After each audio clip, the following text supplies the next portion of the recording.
Presidente, me desculpe. Muito obrigado, nobre deputado. Agradeço sua colaboração.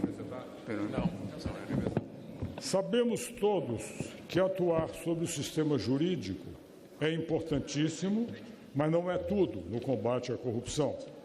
Há outras frentes igualmente importantes e necessárias, uma vez que a corrupção é um fenômeno de muitas faces, de muitas facetas, e por isso mesmo exige diversificados instrumentos e diversificadas armas para o seu enfrentamento.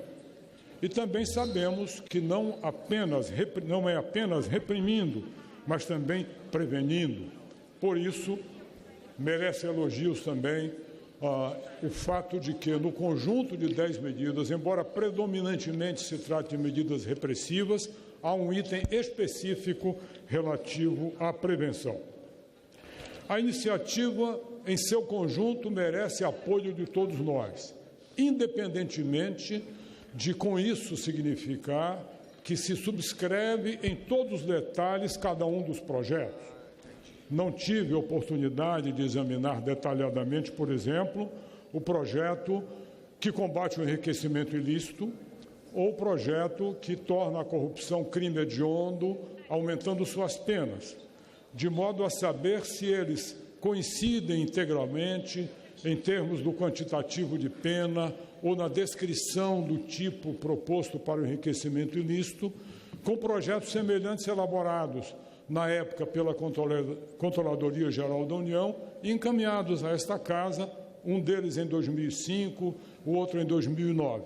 Mas certamente estão todos dentro do mesmo espírito, que é o de fortalecer a previsão de apenação, de modo a tornar estas práticas desvantajosas para quem eventualmente faça o cálculo aqui já desta tribuna hoje mencionado de risco e benefício na sua prática. De outro lado, eu quero insistir, senhores procuradores e senhores deputados, no aproveitamento desta oportunidade para ampliar ainda mais o foco dessa mobilização social que o Ministério Público conseguiu fazer no momento mais oportuno possível. O fato de ter se conseguido mais de 2 milhões de assinaturas significa uma representação importantíssima. Certamente o número de brasileiros que apoiam vai muito além dos 2 milhões.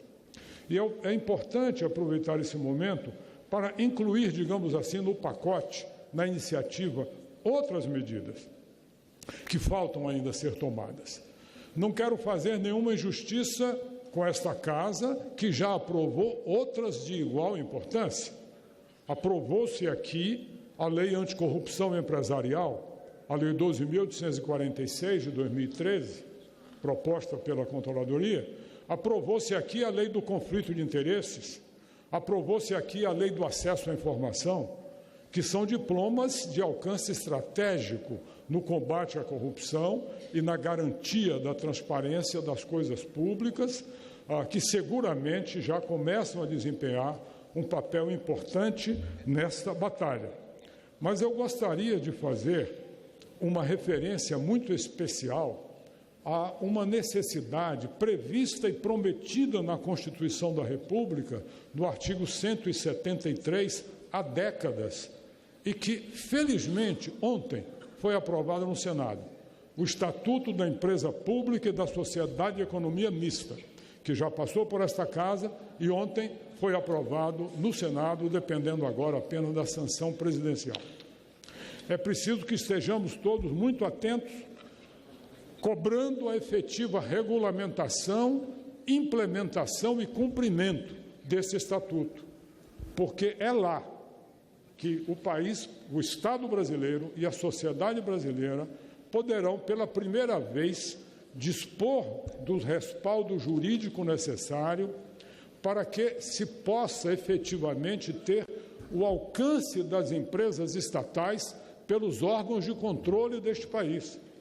Uma vez que até aqui as empresas estatais brasileiras não estavam obrigadas praticamente a seguir nenhuma regra de licitações, nenhuma regra sobre contratações. Evidente que ninguém proporia que se aplicasse às empresas estatais as regras da 8666, mas também não se poderia admitir o outro extremo, que é o fato de a Petrobras poder comprar praticamente tudo sem competitividade nenhuma, baseada num decreto de 1998, que seguramente está na base de tudo que ocorreu por lá e que a Operação Lava Jato está revelando aos brasileiros. De modo que é no Estatuto da Empresa Pública, conforme previsto no artigo 173 e seus parágrafos, que está previsto a definição de quais serão as regras de licitação e contratação adequadas às empresas estatais brasileiras.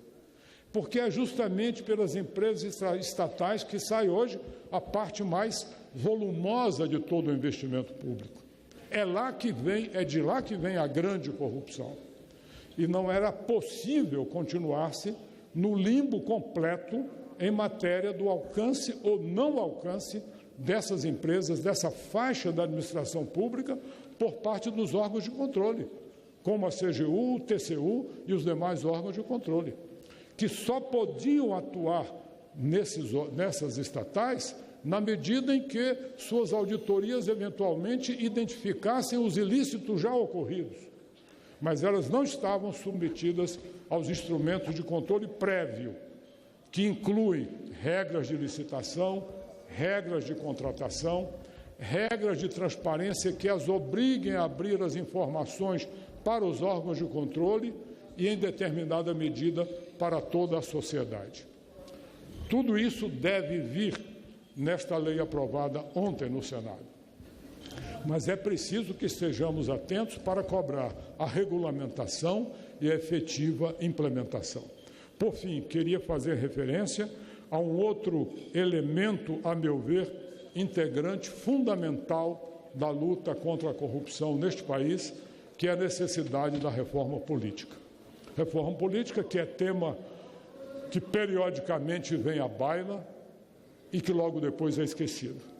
Quem sabe agora, diante de todo o trauma que a nação vive, diante da mobilização da sociedade que o Ministério Público Federal conseguiu provocar com essas 10 medidas, quem sabe, na esteira dessa mobilização, não conseguimos definitivamente corrigir, além das distorções do financiamento empresarial de campanhas, que o Supremo Tribunal Federal já deu enorme contribuição para estancar essa fonte principal da corrupção política brasileira, cuidarmos também da reforma partidária que viabilize a governabilidade, sem que a governabilidade em sistemas de coalizão signifique o império da fisiologia política.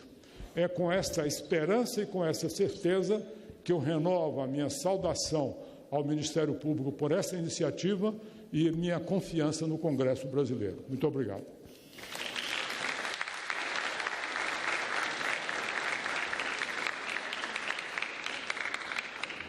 Muito obrigado, doutor Jorge Age, pela sua excepcional contribuição.